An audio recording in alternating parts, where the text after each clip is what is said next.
Photo ತೆಗಿಯಾರ ಸೈಡಿಗೆ ಹೋರಿ. Photo ತೆಗಿಲಾಕ ಬರ್ಬೇಡ್ರಿ ಯಾರು.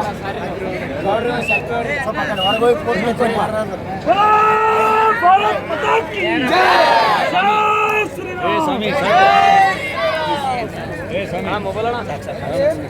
ವೇದಿಕೆಯ ಮೇಲಿರುವಂತಹ ಎಲ್ಲ ಪರಮ ಪೂಜ್ಯ ಸ್ವಾಮೀಜಿಯವರ ಪಾದಗಳಿಗೆ ಸಾಷ್ಟಾಂಗ ಪ್ರಣಾಮಗಳನ್ನು ಹಾಕ್ತಾ, ವೇದಿಕೆಯ ಮೇಲಿರುವಂತಹ ಎಲ್ಲ ಗಣ್ಯಮಾನ್ಯರೇ, ಆತ್ಮೀಯ ಬಂಧುಗಳೇ, ಪತ್ರಕರ್ತ ಬಂಧುಗಳೇ, ಆರಕ್ಷಕ ಬಂಧುಗಳೇ, ಶರಣು ಕೋಳ್ಕೂರ್ ಅವರಿಗೆ ಒಂದು ವಿನಂತಿ ಮಾಡ್ತಾ ಇದ್ದೀನಿ. ಮುಂದಿನ ವರ್ಷದ ರಾಮನವಮಿಗೆ ಗ್ರೌಂಡ್ ಮೈದಾನ ಬದಲಾವಣೆ ಆಗ್ಬೇಕು. ಹೌಸ್ಫುಲ್ ಆಗಿಬಿಟ್ಟಿದೆ. ಪೂರ್ತಿ ರಸ್ತೆ ಮೇಲೂ ಜನ ನಿಂತಿದ್ದಾರೆ, ಅಲ್ಲಿ ಬಿಲ್ಡಿಂಗ್ ಮೇಲೆ ಜನ ನಿಂತಿದ್ದಾರೆ, ಟ್ಯಾಂಕ್ ಮೇಲೆ ಜನ ನಿಂತಿದ್ದಾರೆ. ಹೀಗಾಗಿ ಮೈದಾನ ಸಾಲೋದಿಲ್ಲ. ಮುಂದಿನ ವರ್ಷ ಮೈದಾನ ಬದಲಾವಣೆ ಮಾಡಬೇಕು. ಮೊದಲನೇದು. ಎರಡನೇದು, ಇಡೀ ಊರು ಜೇವರ್ಗಿ ಊರು ಕೇಸರಿಮಯ ಆಗಿದೆ. ಇವತ್ತಿಂದ ಜೇವರ್ಗಿ ಅಲ್ಲ, ಕೇಸರ್ಗಿ ಅಂತನ್ನುವಂತ ಒಂದು ವಾತಾವರಣ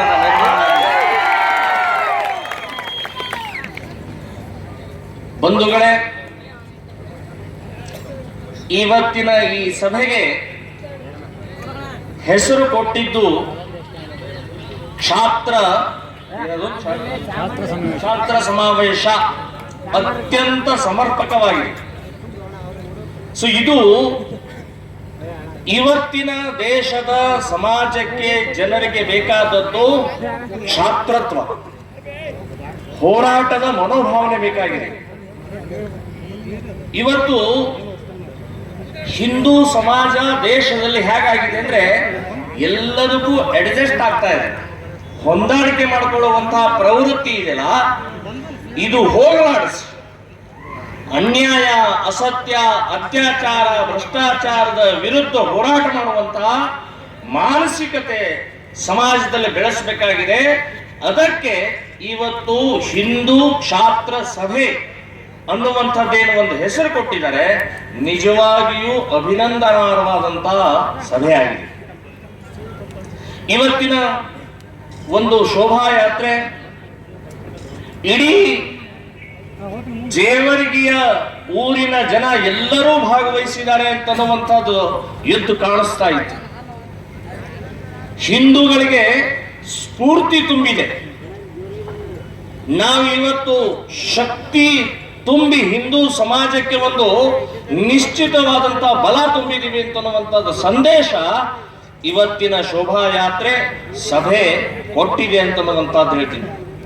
ಬಂಧುಗಳೇ, ಇವತ್ತಿನ ಮುಖ್ಯವಾದಂತಹ ಸಂದೇಶ ಇದು ಜಾತೀಯ ಸಮಾವೇಶ ಅಲ್ಲ, ರಾಜಕೀಯ ಸಮಾವೇಶ ಅಲ್ಲ, ಯಾವುದೋ ಭಾಷೆಯ ಸಮಾವೇಶ ಅಲ್ಲ.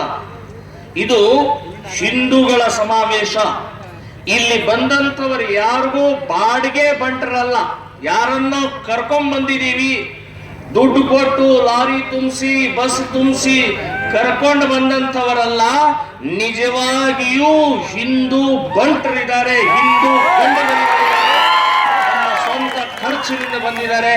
ಇದು ಹಿಂದುತ್ವದ ತಾಕತ್ ಅನ್ನುವಂಥದ್ದು ಇವತ್ತಿನ ಸಭೆ ತೋರಿಸ್ಕೊಟ್ಟಿದೆ. ಸಾಕಷ್ಟು ನೋಡಿದೀವಿ, ಸಭೆಗಳು ನೋಡ್ತಾ ಇದ್ದೀವಿ, ಕೇಳ್ತಾ ಇದ್ದೀವಿ. ಎಲ್ಲಾ ರೀತಿಯ ಅವರಿಗೆ ಆಶೆ ಆಮಿಷಗಳನ್ನು ತೋರಿಸಿ ಸಭೆಗಳನ್ನ ಯಶಸ್ವಿ ಮಾಡಿಸಿ ಒಂದು ಅವರ ರಾಜಕೀಯ ಬೇಳೆಯನ್ನು ಬೆಳೆಸ್ಕೊಳ್ಳುವಂತಹದ್ದು ನೋಡಿದೀವಿ. ಆದರೆ ಹಿಂದುತ್ವದ ತುಡಿತ ಇದೆಯಲ್ಲ, ಆ ನೋವಿದೆಯಲ್ಲ, ಆ ಕಳಕಳಿ ಇದೆಯಲ್ಲ, ಆ ವೇದನೆ ಇದೆಯಲ್ಲ, ಭಾರತ ಅನ್ನುವಂಥದ್ದು, ಹಿಂದೂಸ್ಥಾನ ಅಂತನ್ನುವಂಥದ್ದು ಇವತ್ತಿನ ಸಭೆಯ ಮೂಲಕ ನೋಡಬಹುದು ಅಂತನ್ನುವಂಥದ್ದು ಸ್ಪಷ್ಟವಾಗಿ ಹೇಳ್ತಾ ಇದ್ದೀನಿ. ಬಂಧುಗಳೇ, ಇದು ಇವತ್ತು ಬೇಕಾಗಿದೆ. ಹಿಂದೂ ಸಮಾಜಕ್ಕೆ ತಾಕತ್ತು ತುಂಬುವಂತ, ಹಿಂದೂ ಸಮಾಜಕ್ಕೆ ಆಗ್ತಾ ಇರುವಂತ ಅವಮಾನವನ್ನ ಹೊಡೆದು ಹಾಕುವಂತ ಇವತ್ತು ಸಭೆಗಳ ಮೂಲಕ ಶೋಭಾಯಾತ್ರೆಯ ಮೂಲಕ ದುಷ್ಟರಿಗೆ ಒಂದು ಸಂದೇಶ ಕೊಡುವಂತಹ ಅವಶ್ಯಕತೆ ಇವತ್ತು ಇದೆ. ಈಗಾಗಲೇ ಪೂಜ್ಯ ಸ್ವಾಮೀಜಿ ಅವರು ಹೇಳಿದ್ರು, ಶರಣು ಕೋಡ್ಕೂರ್ ಅವ್ರ ಮನೆಗೆ ದಾಳಿ ಮಾಡಿದ್ರು. ನಾನು ಹೇಳೋದು, ಹಾಗಾದ್ರೆ ಪೊಲೀಸ್ ಡಿಪಾರ್ಟ್ಮೆಂಟ್ ಯಾಕೆ, ಕೋರ್ಟ್ ಯಾಕೆ, ಕೇಸ್ಗಳು ಯಾಕೆ? ಹಾಗಾದ್ರೆ ಸಂವಿಧಾನಬದ್ಧವಾದಂತಹ ಒಂದು ವ್ಯವಸ್ಥೆ ಇವತ್ತು ಈ ದೇಶದಲ್ಲಿ ಇದೆ. ನಾನು ಮುಸ್ಲಿಂ ಸಮಾಜಕ್ಕೆ ನಾನು ಹೇಳ್ತಾ ಇದ್ದೇನೆ, ಡಾಕ್ಟರ್ ಅಂಬೇಡ್ಕರ್ಗೆ ಇವತ್ತು ಅವಮಾನ ಮಾಡಿದರೆ ನೀವು. ಡಾಕ್ಟರ್ ಅಂಬೇಡ್ಕರ್ ರಚಿತವಾದಂತಹ ಇವತ್ತು ಒಂದು ರಕ್ಷಣಾ ವ್ಯವಸ್ಥೆ, ಕಾನೂನು ವ್ಯವಸ್ಥೆ, ಸೊ ಅದು ಇದ್ದಾಗಲೂ ಕೂಡ ಶರಣು ಕೋರ್ಕೂರ್ ಮನೆಯಲ್ಲಿ ಇಲ್ಲ ಅನ್ನುವಂತ ತಿಳ್ಕೊಂಡು ನೀವು ದಾಳಿ ಮಾಡಿದಿರಿ. ಶರಣು ಕೋರ್ಕರ್ ಅಕಸ್ಮಾತ್ ಮನೆಯಲ್ಲಿ ಇದ್ದಿದ್ರೆ 4-5 ಹೆಣಗಳ ಇವತ್ತು ಸಾವಿರದ ಹೇಳಿಗಳಿದ್ದಾರೆ. ಹೆಣ್ಣು ಮಕ್ಕಳ ಮೇಲೆ ದಾಳಿ ಮಾಡ್ತಾರೆ, ಸಣ್ಣ ಸಣ್ಣ ಮಕ್ಕಳ ಮೇಲೆ ದಾಳಿ ಮಾಡ್ತಾರೆ. ಯಾಕೆ? ನಮ್ಮಲ್ಲೂ ರಕ್ತ ಇದೆ, ಹಿಂದೂ ರಕ್ತ. ನಿಮ್ಮ ಮನೆಗಳೆಲ್ಲ ಹೋಗ್ತಾರೆ, ನಿಮ್ಮ ಬುರ್ಕೆ ಹರಡು.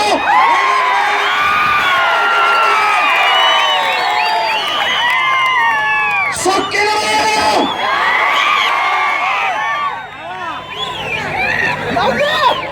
ಕಾನೂನು ಯಾಕಿದೆ? ಪೊಲೀಸರು ಯಾಕಿದೆ? ಇನ್ನು ಮುಂದಿನ ದಿನಗಳಲ್ಲಿ ಕೋರ್ಕೂರ್ ಅಲ್ಲ, ಈ ತಾಲೂಕಿನಲ್ಲಿ ಯಾರಾದ್ರೂ ಹಿಂದೂಗಳ ಕೆರಕಿದ್ರೆ ಕೈ ಕತ್ತರಿಸಿ ಬಿಸಾಕ್ತೀವಿ.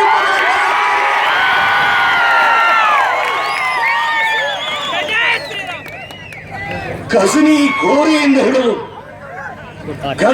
ಗೋರಿಯಿಂದ ಹಿಡಿದು ಟಿಪ್ಪು ಸುಲ್ತಾನ್ವರೆಗೆ ಇಲ್ಲೇ ಇದೇ ನೆಲದಲ್ಲಿ ಹುಗುದು ನಿಮ್ಮ ಸಮಾಧಿ, ನಿಮ್ಮ ಗೋರಿಗಳನ್ನು ಕಟ್ಟಿದ್ದೇವೆ ಅಂತ ನೆನಪಿಟ್ಕೊಳ್ಳಿ. ಟಿಪ್ಪು ಸುಲ್ತಾನ್ ಸಂಘವನ್ನು ಕಟ್ಟಿ ತಹಸೀಲ್ದಾರ್ಗೆ ಮನವಿ ಕೊಡ್ತೀರಿ, ಬಡ್ಡಿ ಮಕ್ಕಳ್ರೆ. ಪಾಕಿಸ್ತಾನ ಇದು. ಸಿದ್ಧಲಿಂಗ ಸ್ವಾಮೀಜಿ ಅವರಿಗೆ ಬ್ಯಾನ್ ಮಾಡಿ, ಪ್ರಮೋದ್ ಮುತಾಲಿಕರಿಗೆ ಬ್ಯಾನ್ ಮಾಡಿ. ನಿಮ್ಮ ಅಪ್ಪನ ಮನೆನ ಇದು?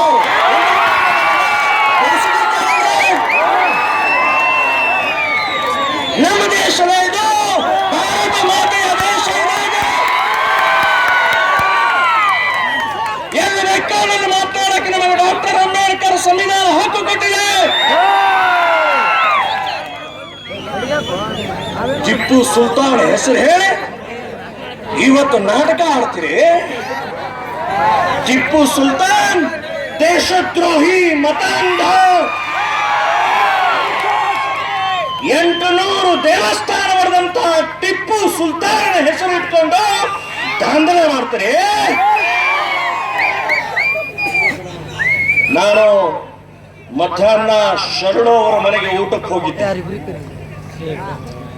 ಊಟಕ್ಕೆ ಹೋದಾಗ ಅವರ ಅತ್ತಿಗೆ, ಅವರ ಹೆಂಡತಿಗೆ ಭೇಟಿಯಾದ. ಊಟ ಆದ ನಂತರ ಭೇಟಿಯಾದ. ಅವ್ರು ಹೇಳಿದ್ರು, ಒಮ್ಮೆಲೆ 50 ಜನ ಬಂದ್ಬಿಟ್ರು, ಏನು ಮಾಡಬೇಕು ಗೊತ್ತಾಗ್ಲಿಲ್ಲ. ಅಕಸ್ಮಾತ್ ನಮಗೇನಾದ್ರೂ ಮುಂಚೆನೆ ಈ ರೀತಿ ಏನಾದ್ರೂ ಗೊತ್ತಿದ್ರೆ ಕೈಯಲ್ಲಿ ಕುಡುಗೋಲು, ಕುರ್ಪಿ, ಒನಕೆ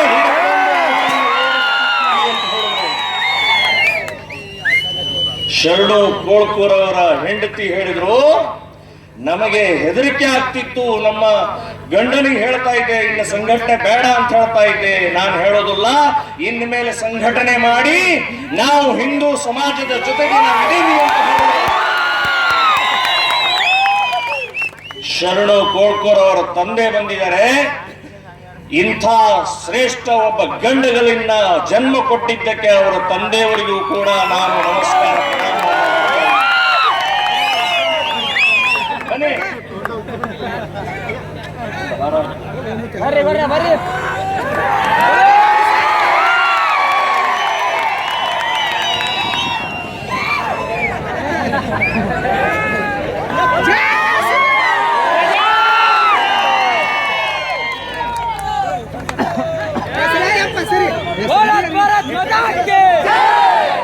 ಅವರಿಬ್ರು ಸಣ್ಣ ಮಕ್ಕಳಿದ್ದಾರೆ, ಇಲ್ಲೇ ಇದ್ದಾರೆ ಅವರು. ಎರಡೂ ಹೆಣ್ಣು ಮನೆಗೆ ಹೋದ ಕೂಡಲೇ ಈಗ ಎರಡೂ ಕೈ ಎತ್ತಿ ಜೈ ಶ್ರೀರಾಮ್ ಅಂತ ಹೇಳ್ತಾರೆ. ಆ ಮುಸ್ಲಿಮರ ಮುಸ್ಲಿಮರ ದಾಳಿ ಮಾಡಿದಾರಲ್ಲ, ಬರೀ ಅವು ಎರಡೂ ಹೆಣ್ಣು ಮಕ್ಕಳು ಹೇಗೆ ಸಣ್ಣ ಮಕ್ಕಳು ಎರಡೂ ಕೈ ಎತ್ತಿ ಜೈ ಶ್ರೀರಾಮ್ ತಾಕತ್ತಿದ್ರೆ ಬನ್ನಿ ಅಂತ ಹೇಳಿ ಆಹ್ವಾನ ಕೊಡ್ತಾ ಇದ್ದಾರೆ. ಬರ್ರಿ ನೋಡೋಣ ಈಗ.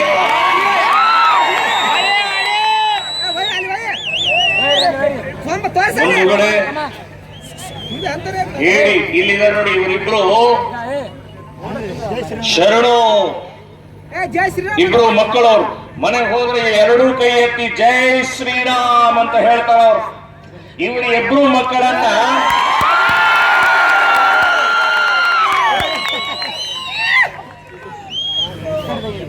ಇಂಥ ಶ್ರೇಷ್ಠ ಇವತ್ತು ಶರಣು ಕೋಳ್ಕೂರ್ ಅವರ ಒಬ್ರು ತಾಲೂಕ ಅಧ್ಯಕ್ಷರಾಗಿದ್ರು. ಇವತ್ತು ಬರೇ ತಾಲೂಕಿಗೆ ಹೀರೋ ಅಲ್ಲ, ಇಡೀ ಕರ್ನಾಟಕದ ಹೀರೋ ಶರಣು ಆಗಿದ್ದಾರೆ ಅಂತ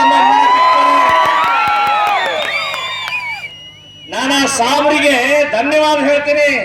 ನೀವು ಶರಣು ಅನ್ನ ಬರೇ ತಾಲೂಕಿಗೆಲ್ಲ ಇಡೀ ರಾಜ್ಯಕ್ಕೆ ತಗೊಂಡು ಹೋದಿದ್ದಕ್ಕೆ, ಇಡೀ ರಾಜ್ಯದ ಹೀರೋ ಮಾಡಿದ್ದಕ್ಕೆ ಸಾಬ್ರಿಗೆ ಧನ್ಯವಾದ ಹೇಳ್ತಾ ಇದ್ದೀನಿ. ಇನ್ನು ಮುಂದಿನ ದಿನಗಳಲ್ಲಿ ಅಕಸ್ಮಾತ್ ಈ ರೀತಿ ಹಿಂದೂಗಳನ್ನ ಕೆಣಕಿದ್ರೆ ಇನ್ನು ನಾವು ಪೊಲೀಸ್ ಸ್ಟೇಷನ್ ಹೋಗುವುದಿಲ್ಲ, ನಿಮ್ಮ ಮನೆ ಹೊಕ್ಕು ಹೊಡಿತೀವಿ ಅಂತ.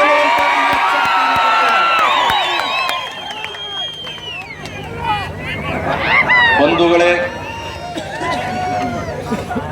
ಇಡೀ ಜಗತ್ತಿನಲ್ಲಿ ಮುಸ್ಲಿಂ ರಾಷ್ಟ್ರ 57 ಇದಾವೆ, ಕ್ರಿಶ್ಚಿಯನ್ ರಾಷ್ಟ್ರ 113 ಇದಾವೆ. ಹಿಂದೂಗಳಿಗೆ ಹಿಂದೂಸ್ತಾನ್ ಇದು ಒಂದೇ ನಮಗೆ ದೇಶ. ಭಾರತೀಯರಿಗೆ ಇದು ಒಂದೇ ಮನೆ ನಮಗೆ. ಸೊ ಈ ಮನೆಯನ್ನ ಕಾಪಾಡಿಕೊಳ್ಳಬೇಕಾಗಿದೆ, ಈ ಮನೆಯನ್ನು ಉಳಿಸ್ಕೊಳ್ಬೇಕಾಗಿದೆ.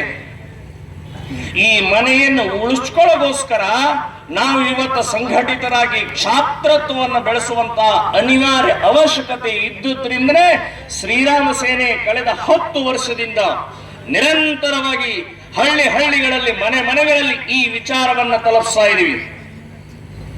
11ನೇ ವರ್ಷ ಕಾಲಿಟ್ಟಿದ್ದೇವೆ. ಸುಮಾರು 4,000 ಜನ ಪದಾಧಿಕಾರಿಗಳಿದ್ದಾರೆ, 2.5 ಲಕ್ಷ ಜನ ಸದಸ್ಯರಿದ್ದಾರೆ, 9 ಗೋಶಾಲೆಗಳಿದ್ದಾವೆ, 18 ವ್ಯಾಯಾಮ ಶಾಲೆಗಳನ್ನು ಪ್ರಾರಂಭ ಮಾಡಿದೀವಿ. 3,000 ಹಿಂದೂ ಹೆಣ್ಣು ಮಕ್ಕಳು ಮುಸ್ಲಿಮರ ಜೊತೆಗೆ ಲವ್ ಜಿಹಾದ್ ಅಂತ ಹೇಳಿ ಹೋದಂತವ್ರನ್ನ ವಾಪಸ್ ತಂದು ಹಿಂದೂ ಹುಡುಗರ ಜೊತೆಗೆ ಮದುವೆ ಮಾಡಿಸಿದಂತಹದ್ದು ಶ್ರೀರಾಮ ಸೇನೆ ಸಂಘಟನೆ. 15,000 ಆಕಳಗಳನ್ನ ಕಸಾಯಿ ಖಾನೆಗೆ ಹೋಗ್ತಾ ಇರೋದನ್ನ ವಾಪಸ್ ತಂದು ಗೋಶಾಲೆಗೆ ರೈತರಿಗೆ ವಿತರಣೆ ಮಾಡಿದ್ದು ಶ್ರೀರಾಮ ಸೇನೆ ಸಂಘಟನೆ ಅಂತ ನೆನಪಿಟ್ಕೊಳ್ಳಿ. ಈ ರೀತಿ ಕರ್ನಾಟಕದಲ್ಲಿ ಅಷ್ಟೇ ಅಲ್ಲ, ಇವತ್ತು ಇಡೀ ದೇಶದ 12 ರಾಜ್ಯಗಳಲ್ಲಿ ಶ್ರೀರಾಮ ಸೇನೆ ಸಂಘಟನೆ ಕೆಲಸ ಮಾಡ್ತಾ ಇದೆ. ಒಂದೇ ಒಂದು ಉದ್ದೇಶ, ಹಿಂದೂ ಸಂಘಟಿತರಾಗಬೇಕು, ಹಿಂದೂ ಮಾನ ಮರ್ಯಾದೆಯಿಂದ ಬದುಕಬೇಕು, ಹಿಂದೂಗಳಿಗೆ ಹಿಂದೂಸ್ತಾನ ಅನ್ನುವಂತಹ ಒಂದೇ ಒಂದು ಮನೆಯನ್ನು ಕಾಪಾಡಬೇಕು ಅಂತನ್ನುವಂತಹ ಏಕೈಕ ಉದ್ದೇಶದಿಂದ ನಾವು ಸಂಘಟನೆಯನ್ನು ಮಾಡ್ತಾ ಇದ್ದೀವಿ. ಹಿಂದೂಗಳ ಇತಿಹಾಸ, ಇವತ್ತು ಹಿಂದೂ ಧರ್ಮ ನಮಗೆ ಹೇಳುವಂತಹದ್ದು ವಿಚಾರಧಾರೆ ಯಾವುದಿದೆ? ಸರ್ವೇ ಜನ ಸುಖಿನೋ ಭವಂತು, ಎಲ್ಲರೂ ಸುಖಿಯಾಗಿರ್ಲಿ ಹೇಳಿದಂತ ಧರ್ಮ, ಏಕೈಕ ಧರ್ಮ ಇದು ಹಿಂದೂ ಧರ್ಮ. ಇದು ಎಲ್ಲರೂ ಸುಖಿಯಾಗಿರ್ಲಿ, ಜಗತ್ತಿನ ಎಲ್ಲರೂ ಆನಂದವಾಗಿರ್ಲಿ, ಸಮಾನತೆ ಏಕತೆಯನ್ನು ಸಾರಿದಂತ ಹಿಂದೂ ಧರ್ಮ. ನಾವು ಎಂದೂ ಯಾವತ್ತಿಗೂ ಕೂಡ ಜಗತ್ತಿನ ಯಾವುದೇ ದೇಶದ ಮೇಲೆ ದಾಳಿ ಮಾಡಲಿಲ್ಲ, ಅವರ ಪ್ರಾರ್ಥನಾ ಮಂದಿರಗಳನ್ನು ಒಡೆದು ಹಾಕಿ ದೇವಸ್ಥಾನಗಳನ್ನು ಕಟ್ಟಲಿಲ್ಲ, ಅವರ ಆಸ್ತಿ ಪಾಸ್ತಿಗಳನ್ನು ಲೂಟಿ ಮಾಡಲಿಲ್ಲ. ಅವರ ಹಿಂದೂ ನಾವು ರಾಜರ ಹೋಗಿ ದಾಳಿ ಮಾಡಿ ಅವರ ಹೆಣ್ಣು ಮಕ್ಕಳ ಮೇಲೆ ಅತ್ಯಾಚಾರ ಮಾಡಲಿಲ್ಲ, ಮತಾಂತರ ಮಾಡಲಿಲ್ಲ ರೇ. ಇದು ಹಿಂದೂ ಧರ್ಮ. ಇದು ನಾವು ಎಂದೂ ಯಾವತ್ತಿಗೂ ಬಯಸಲಿಲ್ಲ ಬೇರೆ ಜಗತ್ತಿನಲ್ಲಿರುವಂತ ಎಲ್ಲ ಹಿಂದೂಗಳಾಗಬೇಕು, ಎಲ್ಲ ಸಂಪತ್ತು ನಮ್ದಾಗಬೇಕು, ಯಾವತ್ತೂ ಬಯಸಲಿಲ್ಲ. ಸರ್ವೇ ಜನ ಸುಖಿನೋ ಭವಂತು ಅಂತ ಹೇಳಿ ನಾವು ಶಾಂತವಾಗಿ ಸಮಾಧಾನವಾಗಿದ್ದಂತ ನಮ್ಮನ್ನೇ, ನಮ್ಮ ದೇಶವನ್ನ ಲೂಟಿ ಮಾಡಿದ್ರು, ನಮ್ಮ ದೇಶದ ಮೇಲೆ ಅತ್ಯಾಚಾರ ಮಾಡಿದ್ರು, ನಮ್ಮ ದೇವಸ್ಥಾನಗಳನ್ನ ಒಡೆದು ಹಾಕಿದ್ರು. 800 ವರ್ಷ ಮೊಘಲರು, 800 ವರ್ಷ ಮುಸ್ಲಿಮರು ಈ ದೇಶವನ್ನ ಲೂಟಿ ಮಾಡಿದ್ರು, ಅತ್ಯಾಚಾರ ಮಾಡಿದ್ರು, ಮತಾಂತರವನ್ನ ಮಾಡಿದ್ರು, ದೇವಸ್ಥಾನವನ್ನ ಒಡೆದು ಹಾಕಿದ್ರು. ನಾವು ಶಾಂತವಾಗಿದ್ದೀವಲ್ಲ, ನಾವು ಎಂದು ಯಾವತ್ತಿಗೂ ಯಾರನ್ನೂ ಕೆಣಕಲಿಲ್ಲ. ಆದರೂ ನಮ್ಮ ಮೇಲೆ ದಾಳಿ. 200 ವರ್ಷ ಕ್ರಿಶ್ಚಿಯನ್ರ ರೂಪದಲ್ಲಿ ಬ್ರಿಟಿಷರು ಬಂದು ಆಡಳಿತ ಮಾಡಿದ್ರು, ನಮ್ಮ ದೇಶವನ್ನು ಲೂಟಿ ಮಾಡಿದ್ರು, ನಮ್ಮ ದೇಶವನ್ನು ಅತ್ಯಾಚಾರ ಮಾಡಿದ್ರು.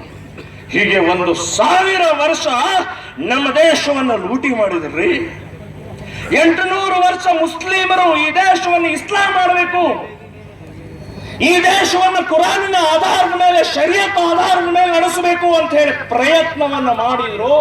ಆದ್ರೆ ನಡೀಲಿಲ್ಲ, ಏನೋ ಆಟ ನಡೀಲಿಲ್ಲ ಅವ್ರದ್ದು.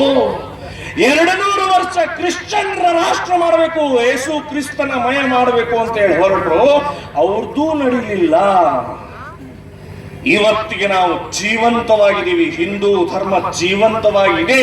ಯಾಕೆ ಅಂತಂದ್ರೆ ಇದು ಪುಣ್ಯ ಭೂಮಿ, ದೇವ ಭೂಮಿ, ಮೋಕ್ಷ ಭೂಮಿ, ಧರ್ಮ ಭೂಮಿ, ವೀರ ಭೂಮಿ ಅಂತ ಅನ್ಕೊಂಡಿದ್ದಕ್ಕೆ ಇಸ್ಲಾಂ ಕಿತ್ಕೊಂಡು ಹೋಯ್ತು, ಕ್ರಿಶ್ಚಿಯನ್ ಕಿತ್ಕೊಂಡು ಹೋಯ್ತು. ಹೀಗಾಗಿ ನಾವು ಇವತ್ತು ಹಿಂದೂ ಧರ್ಮ ಇದು ದೇವಭೂಮಿ, ದೇವ ನಿರ್ಮಿತವಾದಂತಹ ಭೂಮಿ ಇದೆ. 800 ವರ್ಷನೂ ನಿಮ್ಮ ಆಟ ನಡೀಲಿಲ್ಲ, 200 ವರ್ಷ ಕ್ರಿಶ್ಚಿಯನ್ರ ಆಟ ನಡೀಲಿಲ್ಲ. ಇದು ನಾವು ಜೀವಂತ ಇದ್ದೀವಿ, ಇದು ಸಾಕ್ಷಿ ಇದು. ಆದರೆ ಬಂಧುಗಳೇ, ದೇವಭೂಮಿ ಅಂತ ಹೇಳಿ ಕೈ ಕಟ್ಟಿಕೊಂಡು ಕೂತ್ಕೊಳ್ಳೋ ಸ್ಥಿತಿಯಲ್ಲಿ ಇಲ್ಲ. ಇವತ್ತು ದೇಶದ್ರೋಹಿಗಳೇ ಮತ್ತೆ ಒಳಗಡೆಗೆ ಹೋಗ್ತಾ ಇದ್ದಾರೆ, ಬರ್ತಾ ಇದ್ದಾರೆ.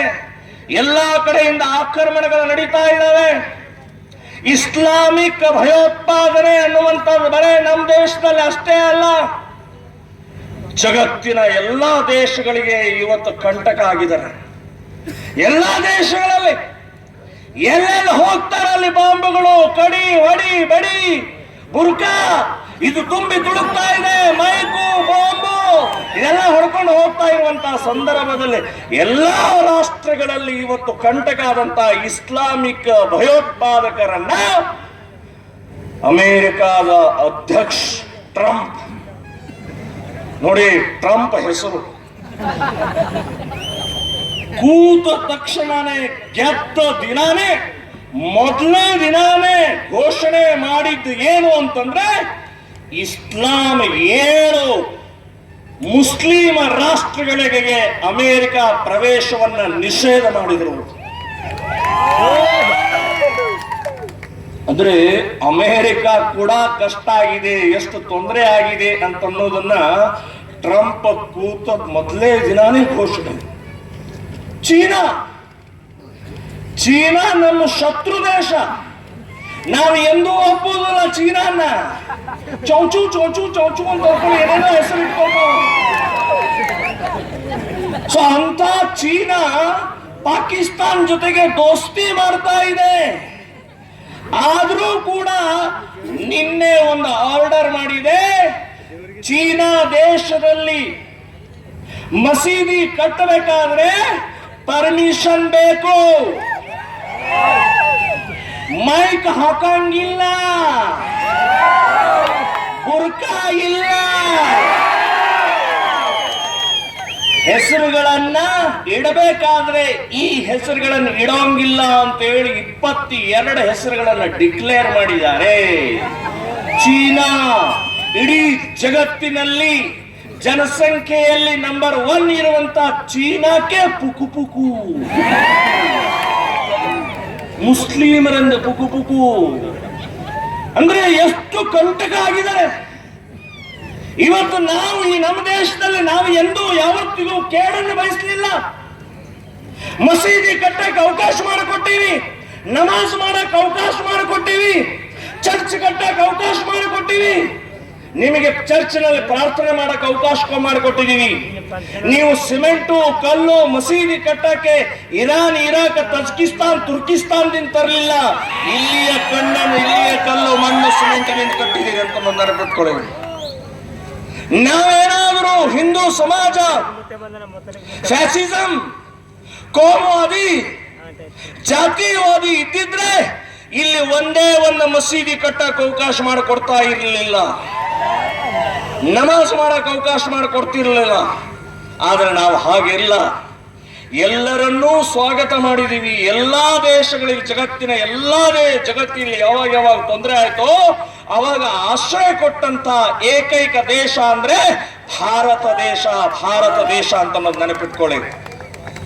ಸೊ ನಮ್ಮನೆ ಒಳಗಡೆ ಇದ್ದು, ನಮ್ಮ ಅನ್ನ ತಿಂದು, ನಮ್ಮ ಎಲ್ಲಾ ಫೆಸಿಲಿಟೀಸ್ ತಗೊಂಡು ಇಡೀ ಜಗತ್ತಿನ ಮುಸ್ಲಿಂ ರಾಷ್ಟ್ರಗಳಲ್ಲಿ ಸರ್ಕಾರದ ಹಣದಿಂದ ಹಜ್ ಯಾತ್ರೆ ಹೋಗುವಂತಹದ್ದು ಯಾವುದೇ ಮುಸ್ಲಿಂ ರಾಷ್ಟ್ರಗಳಲ್ಲಿ ಇಲ್ಲ. ನಾವು ಭಾರತೀಯರು, ಭಾರತದ ಕಾಂಗ್ರೆಸ್ ಸರ್ಕಾರ ಇದು ಹಜ್ ಯಾತ್ರೆಗೆ ಇವತ್ತು ಮುಸ್ಲಿಮರಿಗೆ 22,000 ರೂಪಾಯಿ ಸಬ್ಸಿಡಿ ಕೊಡುತ್ತೆ. ಇದು ಜಗತ್ತಿನಲ್ಲಿ ಮುಸ್ಲಿಮರಿಗೆ ಇದು ಒಂದೇ ದೇಶ ಅವರಿಗೆ ಫೆಸಿಲಿಟೀಸ್ ಕೊಡುವಂತಹದ್ದು. ಈ ರೀತಿ ಸಾಕಷ್ಟು ಫೆಸಿಲಿಟೀಸ್ ಕೂಡ ಈ ದೇಶದ ಮುಸ್ಲಿಮರು ಅನುಭವಿಸ್ತಾ ಇದ್ದಾರೆ. ಆದರೂ ಕೂಡ ಹಿಂದೂಗಳನ್ನು ಕೆಣಕೋದು, ಹಿಂದೂ ಭಾವನೆಗೆ ಧಕ್ಕೆ ಕೊಡೋದು, ಬರೇ ಹಿಂದೂಗಳಿಗಷ್ಟೇ ಅಲ್ಲ ದೇಶಕ್ಕೆ ಕೆಣಕೋದು. ಮುಸ್ಲಿಮರಲ್ಲಿ ದೇಶಭಕ್ತಿ ಇಲ್ಲ, ಮುಸ್ಲಿಮರಿಗೆ ದೇಶ ಇಲ್ಲ. ಮುಸ್ಲಿಮರಿಗೆ ಜಗತ್ತು ಇಸ್ಲಾಂ ಮಾಡಬೇಕಾಗಿದೆ. 1947 ಆಗಸ್ಟ್ 14ನೇ ತಾರೀಕು ರಾತ್ರಿ 12 ಗಂಟೆಗೆ ಪಾಕಿಸ್ತಾನದ ಧ್ವಜ ಹಾರಿಸಿ ಅಲ್ಲಿ ಇರುವಂತಹ ಮುಸ್ಲಿಮರ ಬಾಯಿಂದ ಬರುತ್ತೆ, ಹಸ್ಕೆ ಲಿಯಾ ಪಾಕಿಸ್ತಾನ್, ಲಡಕೆ ಲೇಂಗೆ ಹಿಂದೂಸ್ತಾನ್. ನಗನಗತಾ ಪಾಕಿಸ್ತಾನವನ್ನು ತಗೊಂಡಿದೀವಿ, ಇನ್ನು ಯುದ್ಧ ಮಾಡಿ ಹಿಂದೂಸ್ತಾನ್ ತಗೊಳ್ತೀವಿ ಅಂತ ಹೇಳಿ ಮೊದಲನೇ ದಿನಾನೇ ಪಾಕಿಸ್ತಾನ್ ಧ್ವಜ ಹಾರಿಸಿ ಅಲ್ಲಿಯ ಮುಸ್ಲಿಮರ ಬಾಯಿಂದ ಘೋಷಣೆ ಬಂತು. ಅವತ್ತೇ ಅರ್ಥ ಮಾಡ್ಕೊಳ್ಬೇಕಾಗಿತ್ತು, ಮುಸ್ಲಿಮರಿಗೆ ಪಾಕಿಸ್ತಾನ ಅನ್ನುವಂತಹ ತುಂಡು ಭೂಮಿ ಬೇಕಾಗಿಲ್ಲ, ಮುಸ್ಲಿಮರಿಗೆ ಇಡೀ ದೇಶ, ಇಡೀ ಜಗತ್ತು ಬೇಕಾಗಿದೆ ಅನ್ನೋದನ್ನ ಅರ್ಥ ಮಾಡಿಕೊಳ್ಳಾರ್ದಂತ ನಮ್ಮ ರಾಜಕಾರಣಿಗಳು, ನಮ್ಮ ವ್ಯವಸ್ಥೆ, ನಮ್ಮ ಜನ ಇವತ್ತು ನಾವು ಅನುಭವಿಸ್ತಾ ಇದ್ದೀವಿ. ದೇಶ ಇಲ್ಲ ಅವರಿಗೆ, ಇಡೀ ಜಗತ್ತು ಇಸ್ಲಾಂ ಮಾಡಬೇಕಾಗಿದೆ.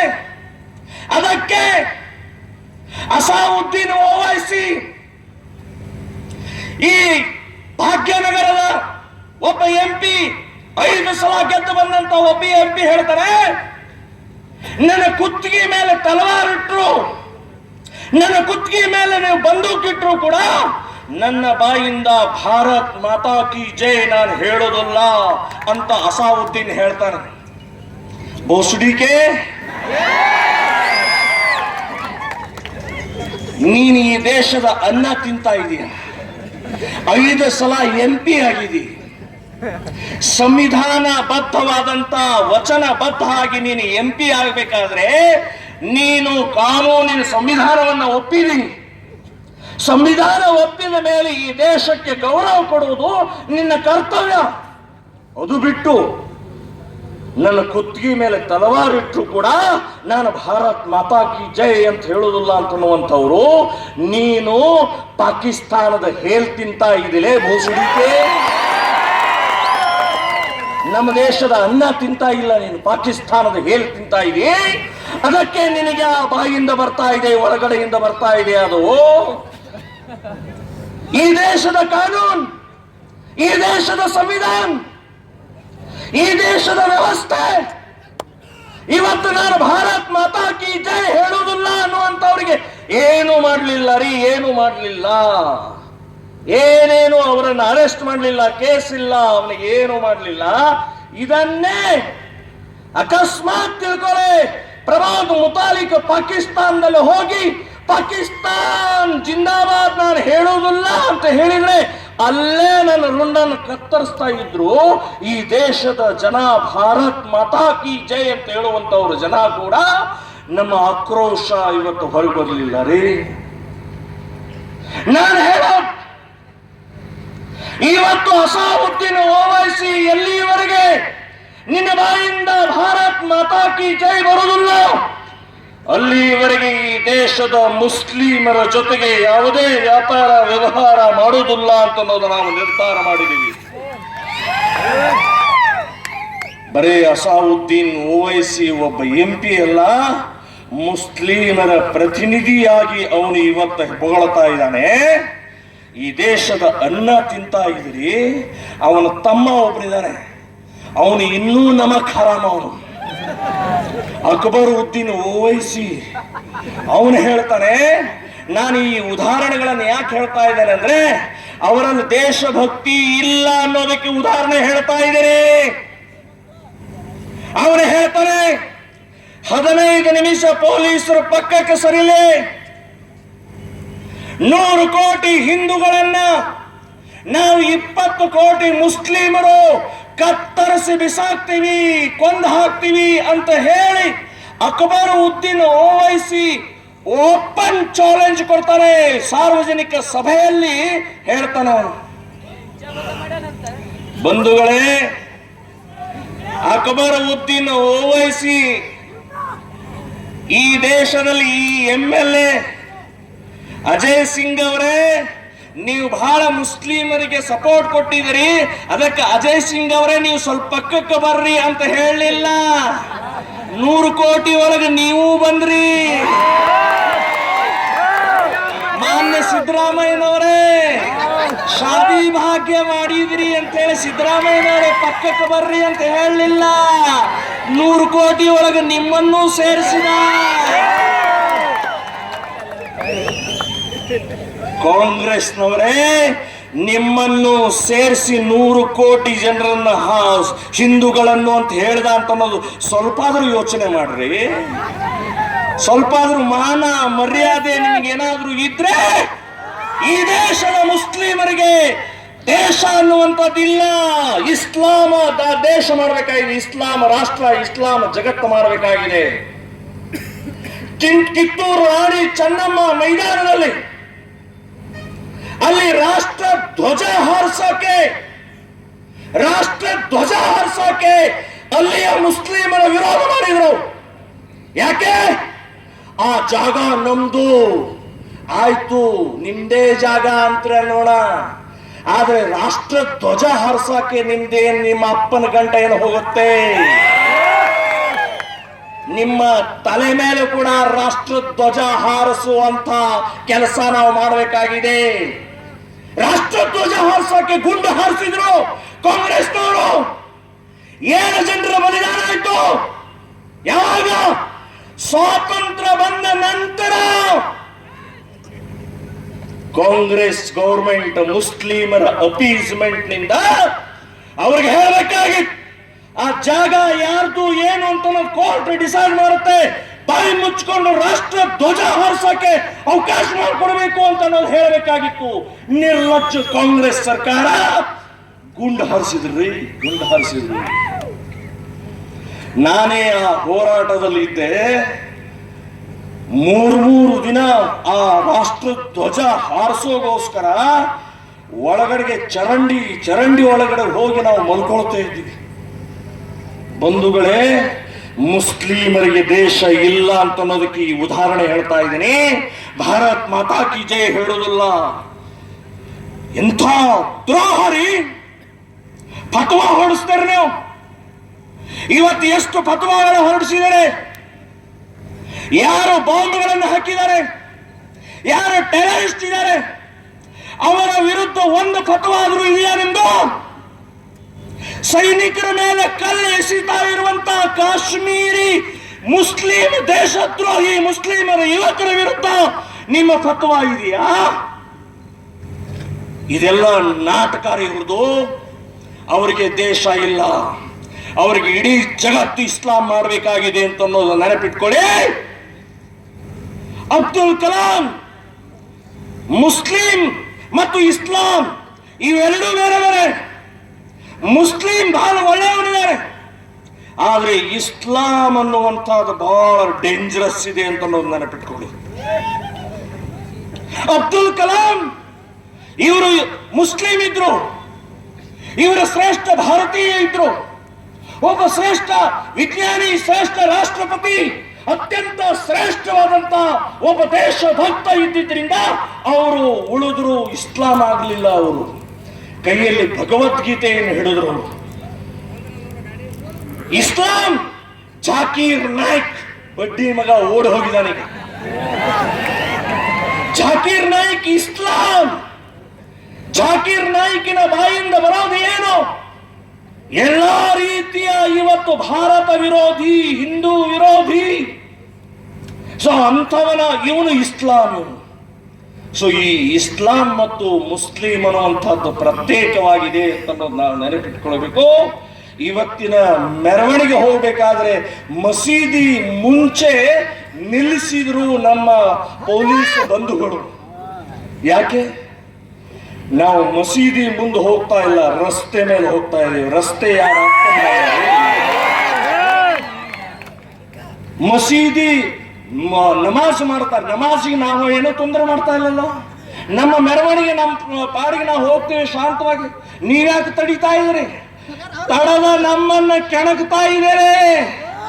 ಮುಸ್ಲಿಂ ಸಮಾಜದವರ ಪೊಲೀಸರಿಗೆ ಹೇಳಬೇಕು, ಅವರ ಮೆರವಣಿಗೆ ಏನೂ ತೊಂದರೆ ಕೊಡಬೇಡಿ, ಇಲ್ಲಾಂದ್ರೆ ನಿಮ್ದು ಕುಮ್ಮಕ್ಕಿದೆ ಅಂತ ಹೇಳಿ ಮುಂದಿನ ದಿನಗಳಲ್ಲೇ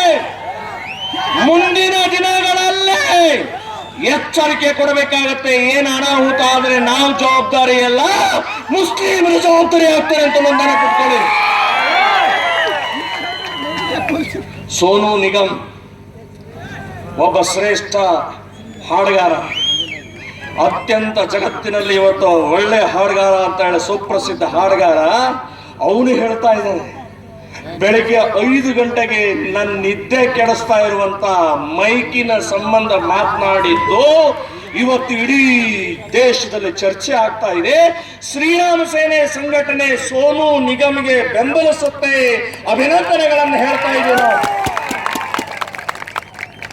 ಒಬ್ಬ ಸೆಲೆಬ್ರಿಟಿ, ಒಬ್ಬ ಅತ್ಯಂತ ಬಹಳ ಪ್ರಸಿದ್ಧವಾದಂತಹ ಒಬ್ಬ ಗಾಯಕನಿಗೆ ಮುಸ್ಲಿಂ ಮಸೀದಿಯ ಮೈಕ್ ತೊಂದರೆ ಕೊಡ್ತಾ ಇದೆ ಅಂತಂದ್ರೆ ನಿಮ್ಮಂತಹ ಸಾಮಾನ್ಯ ಜನರಿಗೆ ಎಷ್ಟು ಕಿರಿಕಿರಿ ಆಗ್ತಾ ಇರಬಹುದು ಯೋಚನೆ ಮಾಡಿ.